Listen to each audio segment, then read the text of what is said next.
67 ایک پوری قوم، ایک پورے خطے کی تباہی کی بنیاد رکھی صرف 67 الفاظ والے خط نے۔ یہ وہ خط تھا جو 2 نومبر 1917 کو اس وقت کے برطانوی وزیر خارجہ آرتھر جیمز بیلفور نے برطانوی جوئش کمیونٹی کے سربراہ لارڈ والٹر روتھشائلڈ کو لکھا اور اسے یقین دلایا کہ برطانوی حکومت فلسطین کی سرزمین پر ایک یہودی ریاست قائم کرنے میں زائنسٹ یہودیوں کی بھرپور مدد کرے گی۔ یہ خط کہلاتا ہے بیلفور ڈکلیریشن اور اسی کی بنیاد پر برطانیہ نے صہیونی تحریک سے ایک ایسے ملک کا وعدہ کیا جہاں کی 90% آبادی مقامی فلسطینی عربوں کی تھی۔ پہلی عالمی جنگ اور سلطنت عثمانیہ کی ٹوٹ پھوٹ کے نتیجے میں فلسطینی سرزمین 1917 میں برطانیہ کے قبضے میں چلی گئی۔ اقوام متحدہ سے پہلے جو عالمی تنظیم تھی لیگ آف نیشنز، اس نے جیسے ہی 1922 میں فلسطین پر برطانوی قبضے کو منظور کیا تو برٹش حکومت کی مدد سے دنیا بھر کے یہودیوں بالخصوص زائنسٹ یہودیوں نے فلسطینی علاقوں میں آنا شروع کر دیا اور وہ سلسلہ آج تک جاری ہے۔ اس ٹائم پر برطانیہ نے فلسطینی زمینوں پر قبضہ کر کے یہودیوں کو دینا شروع کر دیا۔ برطانیہ نے ان یہودی قابضوں کے ساتھ مل کر کئی مسلح گروپس بنائے۔ ان جتھوں نے رات کی تاریکی میں فلسطینی گھروں پر چھاپا مار حملے کیے، گھروں کو گرایا اور فلسطینیوں کی نسل کشی کی۔ جیسے ہی ابھی 7 اکتوبر کو اسرائیل فلسطین جنگ دوبارہ چھڑی تو کئی لوگوں نے کہنا شروع کر دیا کہ بھائی جب فلسطینیوں کے آباء و اجداد خود اپنی زمینیں بیچ کر گئے تو اب وہ کیوں اس پر لڑ رہے۔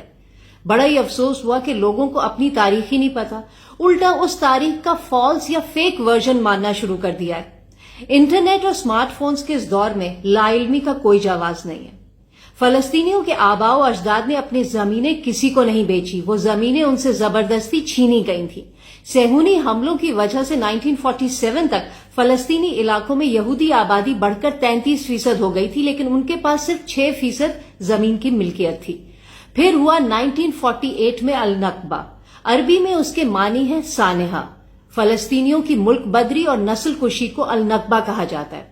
اس میں نیم فوجی مسلح زائنسٹ گروپوں نے فلسطینیوں کے 500 سے زیادہ شہر اور دیہات تباہ کیے، نسل کشی کے 70 واقعات میں 15,000 سے زیادہ فلسطینی ہلاک کیے، 7.5 لاکھ فلسطینیوں کو ان کے گھروں سے بے گھر کیا اور فلسطین کی 78% زمین پر قبضہ کر لیا۔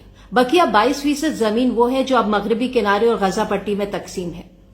اسی نکبہ کے نتیجے میں یہودیوں نے 15 مئی 1948 کو اسرائیل کے قیام کا اعلان کیا۔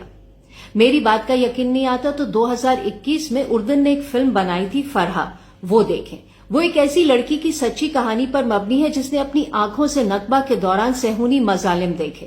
یہ فلم نیٹ فلکس پر دسمبر 2022 میں ریلیز ہوئی۔ اسرائیل نے ایڑی چوٹی کا زور لگا لیا تھا فلم کو روکنے کے لیے، لیکن سوشل میڈیا کے اس دور میں حقیقت چھپائی نہیں جا سکتی، فلم ریلیز ہوئی۔ اسرائیل میں یہودی ہولوکاسٹ سے انکار کرنا جرم ہے، لیکن فلسطینی ہولوکاسٹ النکبہ کے ذکر پر بھی پابندی ہے۔ مغربی میڈیا بھی زیادہ تر انہی کے کنٹرول میں ہے، اسی لیے آج لوگوں کو یہودیوں کا ہولوکاسٹ تو یاد ہے لیکن فلسطینی ہولوکاسٹ النکبہ بھول گئے۔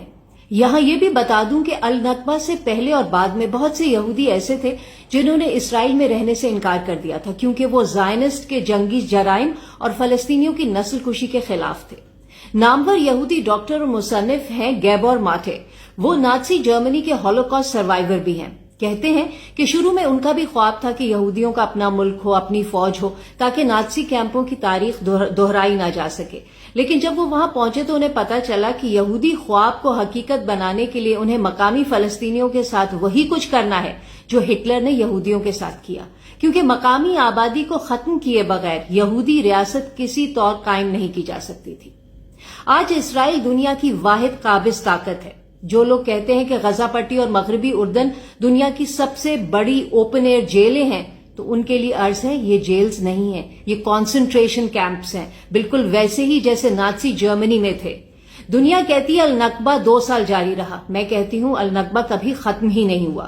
فلسطینی اپنے باپ دادا کے گھروں کی چابیاں آج بھی گلے میں لٹکا کر رکھتے ہیں کہ کہیں دنیا فلسطینی ہولوکاسٹ بھول نہ جائے، بالکل ویسے جیسے پوری دنیا بیلفور ڈکلیریشن کے 67 الفاظ میں سے وہ 23 الفاظ ٹوٹلی بھول چکی ہے جو کہتے ہیں واضح رہے کہ کوئی ایسا کام نہیں ہوگا جس سے فلسطین کی غیر یہودی آبادی کے شہری اور مذہبی حقوق کو نقصان پہنچے۔